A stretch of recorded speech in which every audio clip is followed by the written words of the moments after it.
你看蓝宝石，哼，不过是一片糖渣罢了。那你怎么才原谅我？原谅你？你和他看雪、看月亮、看蓝宝石，看一整夜，从诗词歌赋谈到人生哲学。我都没有和你看雪、看月亮、看蓝宝石，也没有和你从诗词歌赋谈到人生哲学。就算我对不起，那你听我解释呀！我不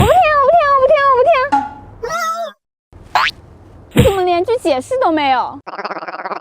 既然蓝宝石都已经给他了，那我们就再也回不去了。我们分手吧，手三连。哼。那个，要不我给你俩做一个。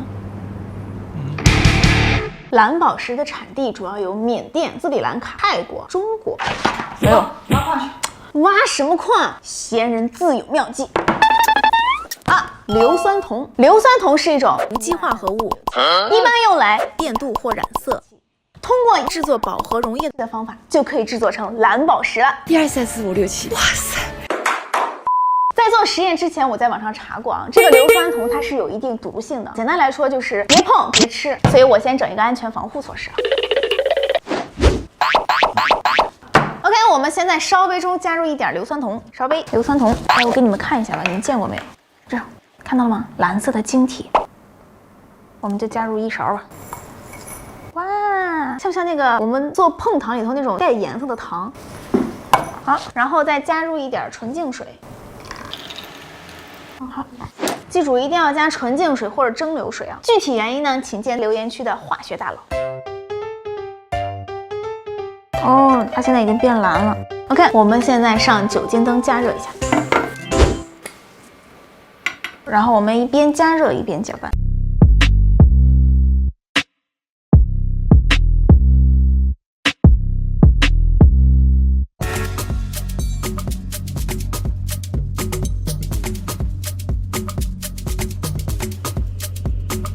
它的温度上升之后，它的溶解度就会更高，所以说我们现在要添加一点硫酸铜，然后让它变成饱和溶液，就完全饱和那种。完全饱和的意思就是再也融化不了。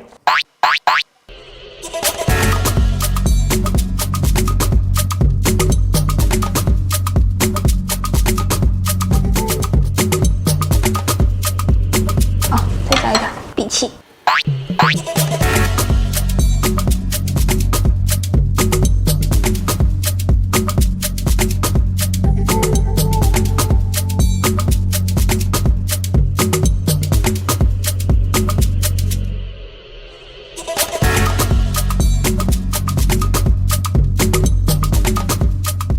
好，它已经实在是溶解不了了，上面都结了厚厚的东西了。我们现在也能吃掉。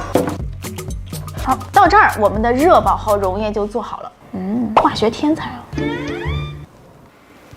OK， 现在培养皿请就位。好，别管什么它了，不重要。OK， 现在把溶液倒到培养皿里。我们现在就让培养皿一个皿待着，别碰它，别晃它，然后盖一张纸防尘。然后我们就可以各玩各的了。别管玩的多嗨，2个小时以后还是要来看他一眼的。哎，一定要长大呀！你说我有没有可能把它做成一个宝石项链啊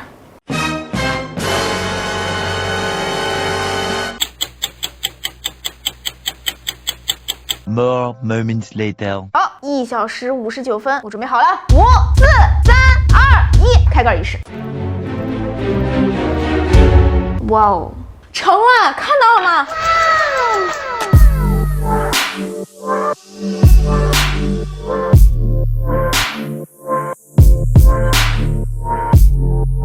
这个是晶核，也就是蓝宝石的种子。想要得到宝石的话，还需要把它泡到饱和溶液里面继续培养。进到饱和溶液，加一个晶核，戴上手套，万众挑选。它是一个菱形的啊，先用纸给它擦一下。好，然后它碎了。它没有，对，没有，对，没有，对，你指定是有点毛病。这个晶核我们要把它吊在这个饱和溶液里头，这样竖的，跟硫酸铜溶液充分的接触，然后它就会均匀的长成一个菱形。所以我现在需要绑一根头发，把它拴在上头。等一会儿啊，它先放在这儿。我要先揪一根我自己的头发，因为它这个晶核不容易附着在头发上，不然它会就沿着东西长，所以我就正好揪一根我的白发吧。最近这个白发又越来越多了。戴上手套。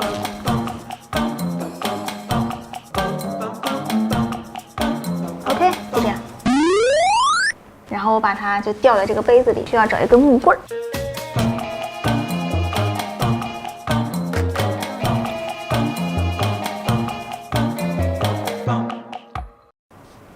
好，放进去。哇哦，漂亮！我有一个美丽的愿望，种下一颗美丽的金河，种下一颗，一颗就够了，会长出巨大的蓝色的宝石。啦啦啦啦，种宝石！啦啦啦，种宝石！啦啦啦啦啦啦啦，种宝石！我的宝石，我有一个美丽的愿望。不要觉得他现在的样子不值一提，过不了多久，他就会变成在座各位都高攀不起的样子，像我一样。行了，都等着吧，一会儿我就带着他去做项链。Day 2. 第二天了啊，我们既 international 又 fashion 的蓝宝石的拆封仪式现在开始了，倒计时5、4、3、2、1，来喽！我拿出来给你看一下啊。哇哦，好漂亮啊！很像那么回事儿，看起来很高贵的样子。我先戴上手套啊。它看起来是那种很实的那种蓝，它不是那种透明的，就是像玻璃的那种蓝，它是那种很实的，就还挺好看的嘞。化学绝对是一门很浪漫的学科，你看它多好看啊，太好看了吧，很有纹理的感觉。我要去找一个专业的老师钻个孔，然后把它做成一个项链，你们觉得怎么样？ Nice. 其实我现在稍微有点担心，一会儿会不会打孔的时候被打碎了，因为它的本质是硫酸铜晶体嘛。虽然它看起来很像宝石，但是从硬度和熔点上来说，跟宝石还是有差别的。因为你这个你知道它是这样斜着长的，斜着长，它只要透了就行。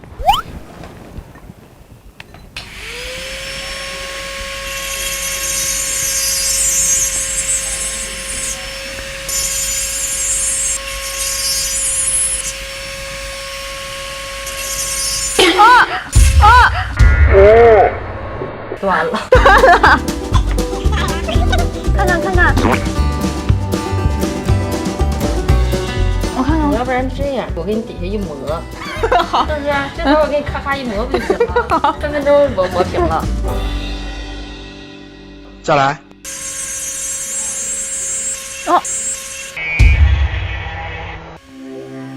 好啦，能看到了吗？这个眼呀，然后我现在就可以穿线了，就可以当项链了。